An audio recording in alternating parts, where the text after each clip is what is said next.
Речиси половина од поднесените 8.000 барања за легализација на дивоградбите се веќе разгледани и прифатени.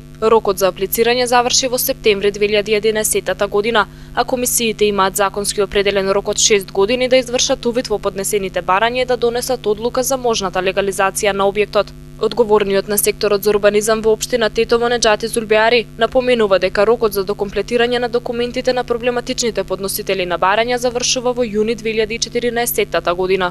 Ги има доста, размотрени се некои проблеми, геодетските елаборати кои се изработени за оваа цел, на многу случаи не се потполни, па им ги вратиме да ги комплетират.